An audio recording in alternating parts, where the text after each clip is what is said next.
Hey, what's up guys? Brian Kelly here from Zombie Guitar. Here in today's video, I want to show you how to import a backing track into your computer and then plug your guitar into your computer as well, and then basically have the ability to jam along with this backing track all on your computer. The reason I like doing this is because you can put on some headphones and then everything that you're playing, the backing track plus your own guitar playing, is all coming through the headphones, so essentially you're like immersed into the music.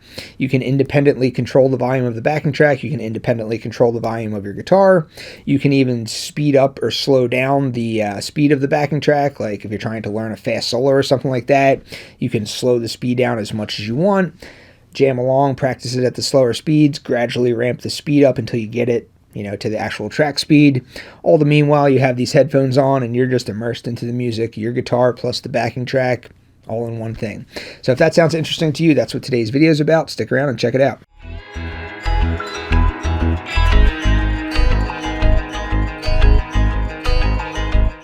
Okay, so in order to do this, you're going to need to know four things, and we're going to talk about each of these things here in this video. The first thing is you're going to need to get an interface. The interface is the thing that you plug your guitar into so that you can get your guitar signal into your computer.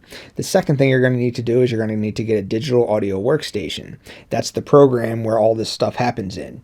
All the audio from the backing track, all the audio from your guitar that you're playing live, that all happens within this digital audio workstation program. The third thing you're going to need to do is to get some amp simulation software. Basically what that is your computer essentially just becomes your amp. Your amp, your cabinet, all your pedals, all your effects. You plug your guitar into your computer and your entire amp, your entire rig is on your computer. That is what amp simulation software does. And then the fourth thing is where to actually get the backing tracks from. So we're going to talk about each of these four things here in this video in detail. Before getting started, I just wanted to point out that there may be a slight learning curve, especially if you are not super tech savvy or you're not comfortable with playing with computers. You may have to spend like a day or so just getting everything figured out, getting the programs loaded into your computer, making sure you can plug your guitar into your interface and being able to hear your guitar tone through the amp simulation software, stuff like that. So it may take you like a day just kind of, messing around with this stuff, but work through the learning curve. It's well worth it, I promise you. So let's get started. All right, so number one, you're going to need to get an interface. An interface just simply allows you to plug your guitar or microphone cables, otherwise known as XLR cables, into your computer. So it's just a little box that you plug guitar cables in or microphone cables into, and then the little box then plugs into your computer via USB. That allows you to get the signal into the computer. The one that I use is the Focusrite Scarlett 2i2. I think it costs $150 or $200 or something like that. I bought it like 4 years ago and I've been using it ever since. Great little interface, does the job perfectly for me. So let's just talk about what each of these knobs does on the front of this interface real quick. So the two knobs that are right next to your inputs, that's your input gain. So that's going to change depending on if you have an acoustic guitar plugged in, or if you have an electric guitar plugged in, or if you have a microphone plugged in, or depending on what your input source is, that will how much you have to turn that knob. So if your input signal is too strong, it's going to show red. That means it's clipping. So if you have your guitar plugged in and you strum a chord really heavy and that light turns red, that means your signal coming in is too strong. It's causing clipping. It's causing this nasty, like, unwanted distortion. So turn that knob down until you can strum or play as hard as you're possibly going to play, and it doesn't cause that light to turn red. You want that light to just remain green. All right, so then this big dial that you see here on the front, this controls the volume of your monitoring speakers. So you don't need to have monitoring speakers if you intend to just use headphones. I like to have monitoring speakers because I'm constantly mixing my own backing tracks, and I just like to be able to plug my guitar into the computer and just be able to crank the volume. Even though I'm still playing through an amp simulation software when I'm doing this, I still like to be able to just treat my computer as an amp, and I like to be able to, hear the sound that's coming out without needing headphones. So if you want to pick up some monitoring speakers, they really range in price. The ones that I use are the Rockets. I think I spent $300 per speaker, so $600 for the pair. Again, this is not required. You can absolutely just plug headphones in and do all that stuff. So then the knob all the way on the right, that controls the volume of your headphones. You plug your headphones right into this little headphone jack right here. This takes a 1/4 inch input, just like a guitar. Control the volume of what you're hearing in your headphones. So the next thing you're going to need is a digital audio workstation, or DAW for short. So the one that I always have recommended and the one that I always will recommend is Reaper. I absolutely love Reaper. I've been using Reaper for years. phenomenal piece of software. They have a bunch of other ones to choose from. There's one called Cakewalk from BandLab. That's a free one. There's like Ableton, there's FL Studio, there's Pro Tools, there's a bunch of different ones. So Reaper does it all. Reaper does everything you could possibly want a digital audio workstation to do. And number one, it comes with a free trial.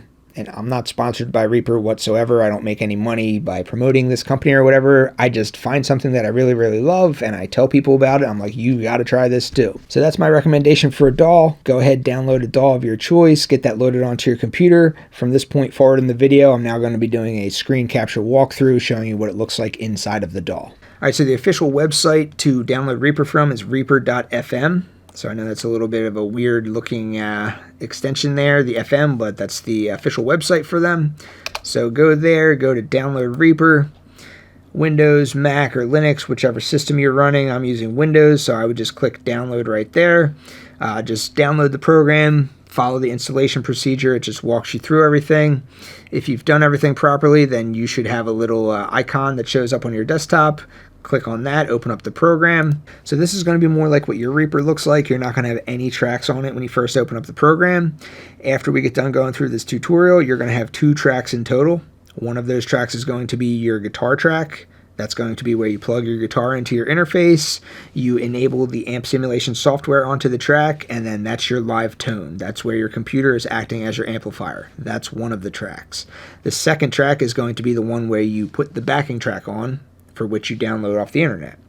So let's look at the first of these 2 tracks now. That is the amp simulation software.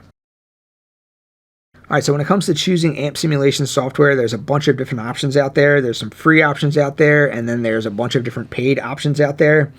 By far the one that I've always liked the best, and I've tried out a bunch of different ones. I like this S-Gear the best. It's made by the company called Scuffum Amps. The actual program is called S-Gear. I've been recommending this since I started using it like 3 years ago, something like that. I'm not sponsored by this company. I do not get paid or any type of commission by promoting this company. I just use this software. I really, really like it, so that's why I'm recommending it. So once you have S-Gear downloaded and installed onto your computer, you can then run the program in one of 2 ways. Number one, you can use it as a standalone application. That's where you don't need to have your DAW. You don't even have to worry about a DAW at all. You just open up the program, you plug your guitar into your interface, and now your computer is your amplifier. So I'll show you what that looks like real quick. So here's the icon on your desktop, S-Gear, and here it is. This is your amplifier. So there's a bunch of different things. There's effects you can add. There's different types of cabinets, different mic configurations, different amp types, all kinds of tweaking that you can do. Now, if you want to incorporate this into your DAW, which is what you're going to want to do if you want to jam along with backing tracks like we're talking about here, that's going to require one additional step. So you already have your DAW installed into your computer. You just want to make sure that if you go into Options, Preferences right here, and then you go into Plugins, the plugin section down here, VST, you're going to want to make sure that the file path for where S-Gear has been installed is also right here. So this is the part, if you're not super computer tech savvy or something like that, people may kind of get tripped up at this point.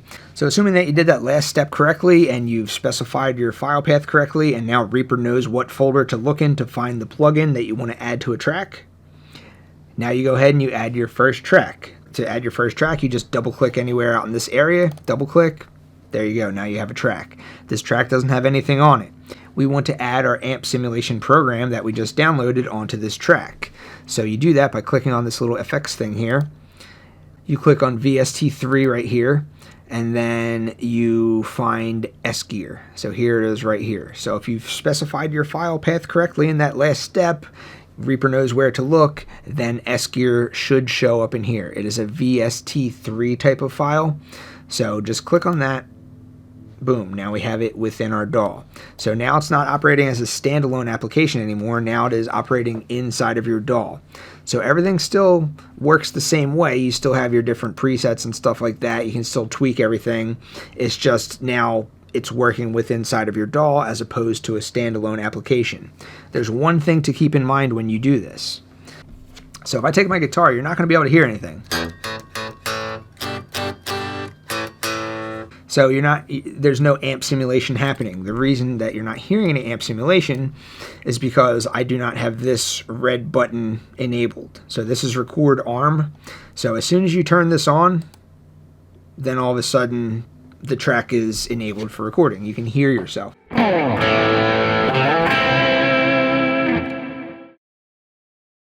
Alright, so when it comes to downloading backing tracks off the internet, there's a bunch of different places that you can get them. I'm just going to show you a few of my favorite places. First of all, there's this karaokeversion.com. So again, I'm not sponsored by this. These backing tracks, they cost money. They're like $2.99 each, $2.99 each. I'm not sponsored by this company. I don't make any commission. I just use this site. I've been using it for years. It's a great site. So, the cool thing about this is you can customize these backing tracks. You can remove the vocals. You can remove the rhythm guitars. You can remove the lead guitars. You can just add or remove whatever instrument you want. So the way you do that is you come to this custom backing track tab right here, and then you search for a song that you want. Let's say Sultans of Swing, for example. Sultans of Swing. So we're just going to pick this first one here. So let me just kind of show you how you can add and remove tracks. So pick this, it's going to start playing for you.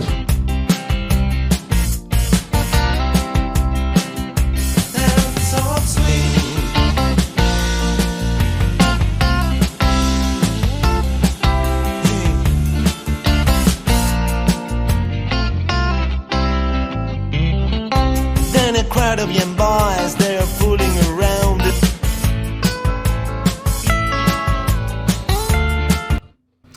Alright, so these tracks aren't the actual song. This is just someone has replicated this track and someone added those vocals were a bit cheesy.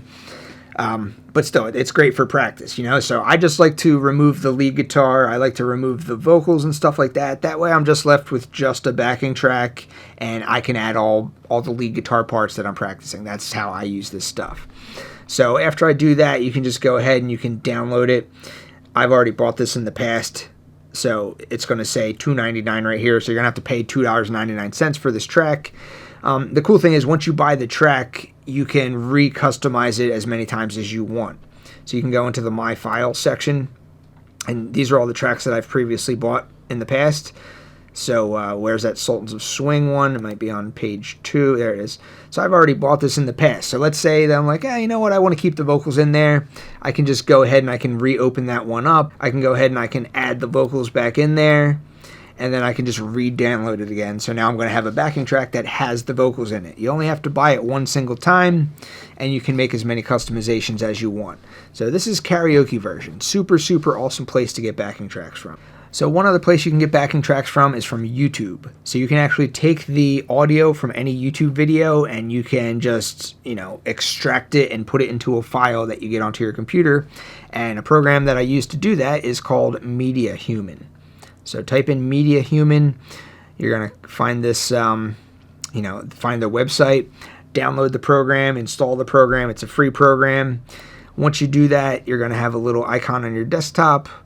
And that is right here, Media Human. So the way that this works is, let's say I go to YouTube, and I'm just going to go to one of my own videos here on YouTube just for demonstration purposes. So let's say, I want the audio from this video right here. You open up the video, now you're just going to take the link of the video, you're going to copy the link, you're going to go back to Media Human, and you're going to go paste link. As soon as you hit paste, there it is. So now all of the audio from that How to Play Melodic Arpeggio Solos is right here. So click this button to download it. Alright, so it took about 30 seconds to download that file. So then when you want to actually locate the file, you just go right to this little hourglass.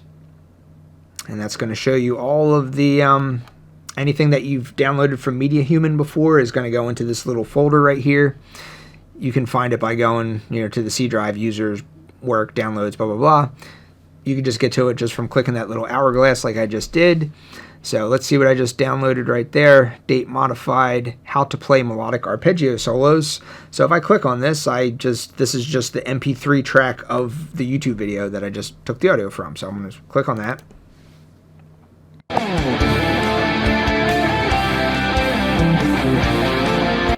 All right, so now I have the audio file for that YouTube video. So if you want to go and find a backing track on YouTube or something like that, and you just want to say, hey, I really like that backing track, I want to get that on my computer, just do this exact same thing, and that's how you get the audio file for your computer from YouTube. All right, so we have our first track all set up with our amp simulation software already installed on it. That is this track 1 right here. We have downloaded our backing track off the internet, whether it's from karaoke versions, or you took the audio from YouTube, or you found it somewhere else on the internet. You have your backing track ready to go. I've already downloaded the Sultans of Swing with vocals, and I put it on my desktop. You don't have to put it on your desktop. You can have it anywhere on your computer. The only reason I do that is just because it's easy to locate once I go into Reaper and I say, hey, Reaper, now I'm going to import a file into here. Now I know exactly how to find it. That's why I put it on my desktop, just for the purpose of this video. So we want to have a second track here. That's where the backing track's going to go. So double click there. Now you have an empty track. You're going to go to Insert, Media File, and then you're just going to navigate to the place on your computer where you have the backing track saved at, which, as I said, I have this on my desktop right here. So drag it right in here, or you can just double click on the file. There you go. Here's your backing track. So you can play this. You can hit play up here, or you can just hit spacebar and it's going to play the track.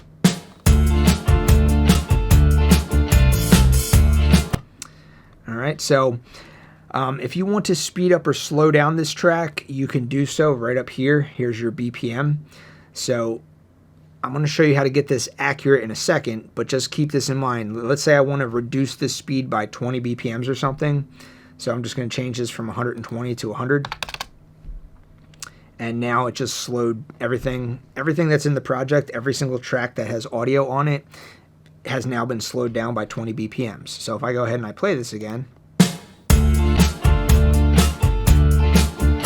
now it's at the slower speed. The problem is what we just did there was not accurate. All right, we slowed down the track, but that would assume that the original track speed of the song was 120 BPM. So we don't know what the BPM was to start unless we actually go ahead and find that information out. So let's do that. So first of all, let me just delete this, get that out of there. I'm going to set this back to 120. That's the default. So I want to figure out what the BPM of Sultans of Swing is at track speed. So I could do that a couple different ways. Number one, I can go to Google, 149 beats per minute. That's BPM.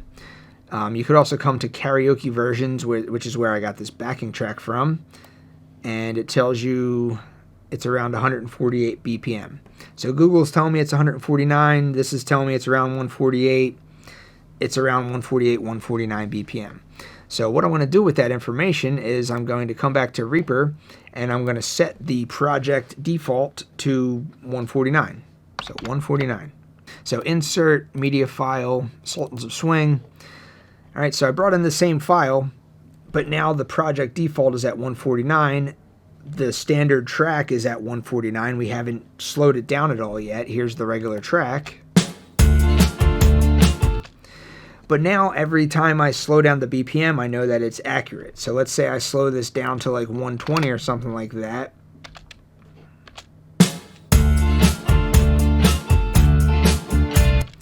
So now that's actually at 120 BPM. So if I'm practicing this song and, I know that I can play it at 120, I have it down perfectly at 120. I speed it up to, 130.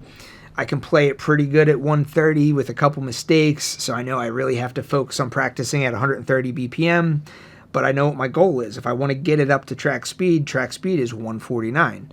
So by the time I practice 130, 132, 135, just up until I get to 149, that's my goal. I know by the time I get up to 149 and I'm going strictly by this number, I know it's 100% accurate. So hopefully this is making sense. So, you don't have to go through that extra step. You can always slow down the track or speed up the track if you want, but I always find that it's best to set the project default to whatever the actual BPM of the song is, which you find out by looking it up on Google or looking it up on the karaoke version site. All right, so that is that. So the final thing is we can just go ahead and we can just jam with this backing track now.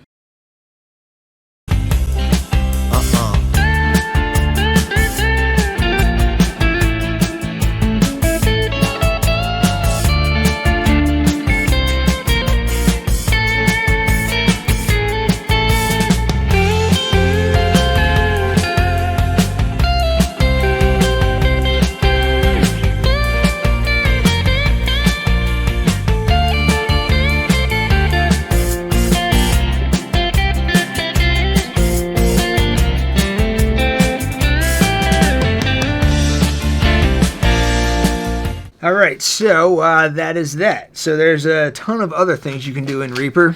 Tons and tons of stuff. I have other videos on this program as well. But this is basically just how you jam along with the backing track. And that is that. If you have any questions or comments, feel free to ask. Thank you for watching. See you next time.